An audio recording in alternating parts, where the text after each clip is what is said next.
بنی اسرائیل 40 سال تک وادی تیہ میں سرگرداں رہے، یہاں تک کہ ہارون علیہ السلام اور پھر موسیٰ علیہ السلام کی وفات ہو گئی۔ ان کے بعد بنی اسرائیل کی باغ ڈور یوشع بن نون علیہ السلام نے تھام لی۔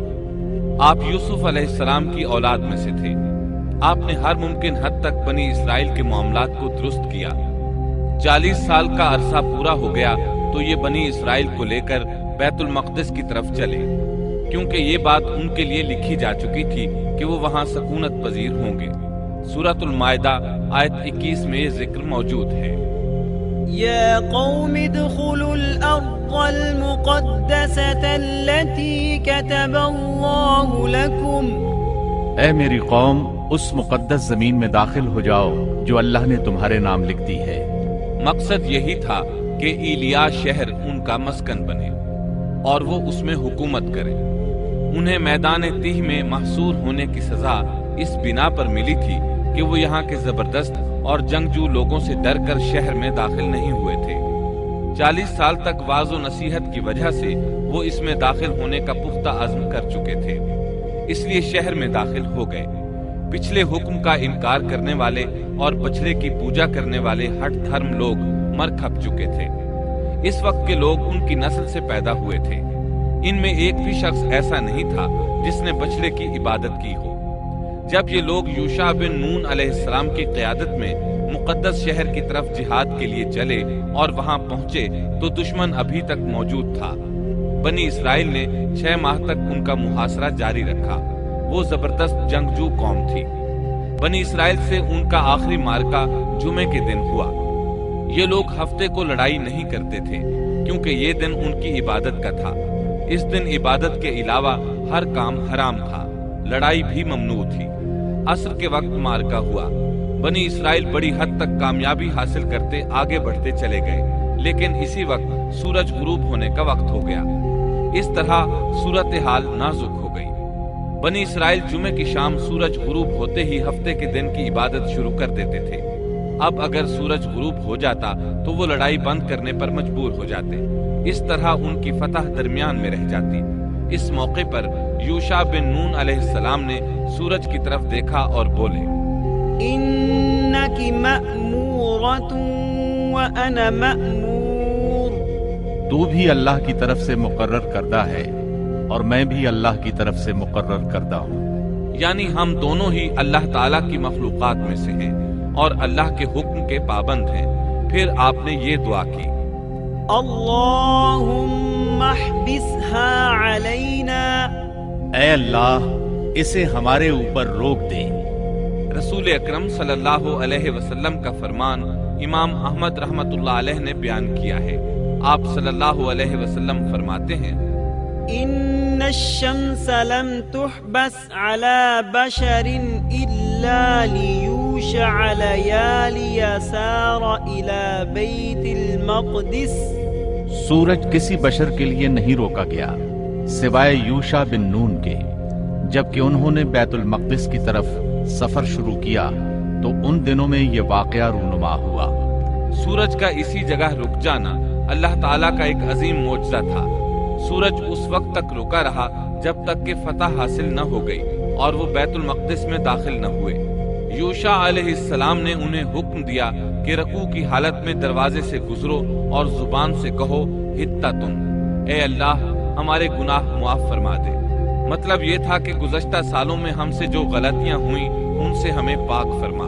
اللہ تعالیٰ سورۃ البقرہ آیت 58 میں فرماتے ہیں، وَإِذْ قُلْنَا ادْخُلُوا هَٰذِهِ الْقَرْيَةَ فَكُلُوا مِنْهَا حَيْثُ شِئْتُمْ رَغَدًا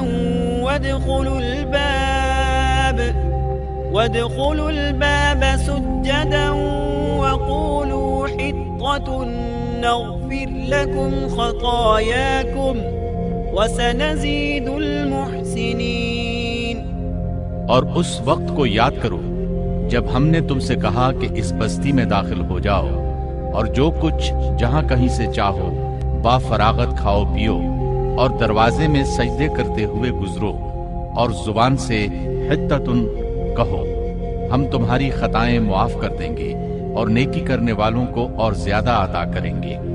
القدس فلسطین کا دارالخلافہ تھا، یہاں ہر طرف سے پھل آتے تھے، خود بھی زرخیز علاقہ تھا۔ اللہ تعالیٰ نے فرمایا جو جی چاہتا ہے کھاؤ پیو۔ جب اس نئی نسل کو یہ حکم ملا تو اپنے آباء و اجداد کی طرح انہوں نے بھی نافرمانی شروع کر دی۔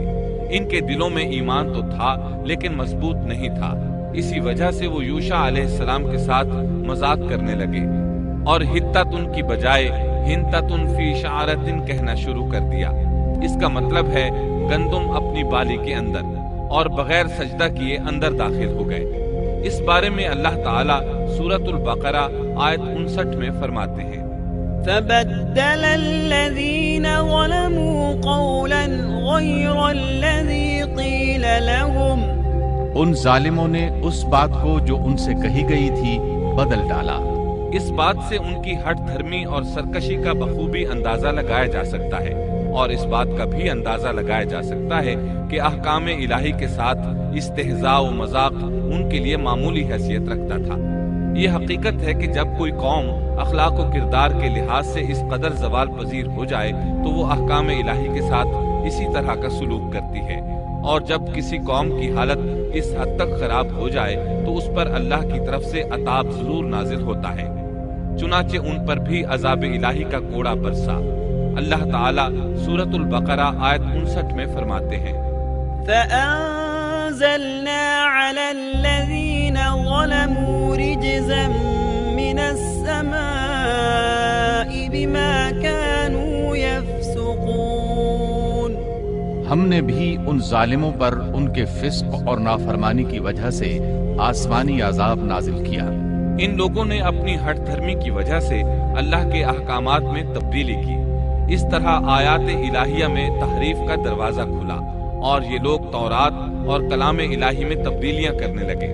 بنی اسرائیل میں یہ سلسلہ اس وقت سے شروع ہوا، نتیجہ یہ کہ ان پر عذاب نازل ہوا۔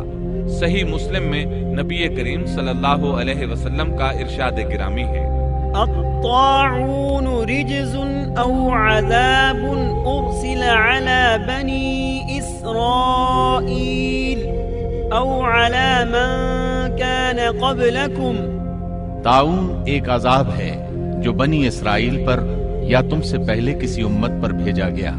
چنانچہ بنی اسرائیل پر عذاب نازل ہو گیا، اس کی وجہ سے ایک ہی دن میں 20,000 افراد لقمہ اجل بن گئے۔ یہ دیکھ کر وہ اللہ سے پناہ مانگنے لگے۔ کس قدر عجیب لوگ تھے، اللہ کی آیات کو مذاق کا نشانہ بنایا، کلام الہی میں تحریف کی، اس کے نتیجے میں طاعون نے دبوچ لیا تو معافیاں مانگنے لگے۔ بہرحال اس طرح ان کی زندگی فلسطین میں شروع ہوئی۔ ان پر کچھ حاکم حکومت کرتے رہے تاکہ ان کے دنیاوی معاملات سلجھ جائیں۔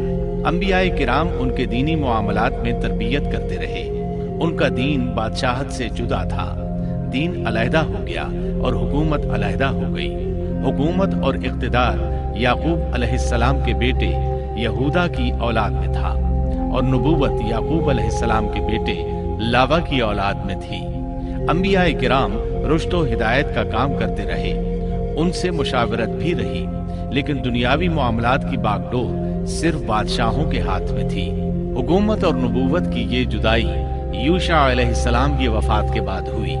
آپ نے 127 برس کی عمر پائی۔ یوشع علیہ السلام جب تک زندہ رہے وہ ان کے بادشاہ بھی رہے اور وہ نبوت سے بھی سرفراز تھے۔ یوشع علیہ السلام کی وفات موسیٰ علیہ السلام کی وفات کے 27 سال بعد ہوئی۔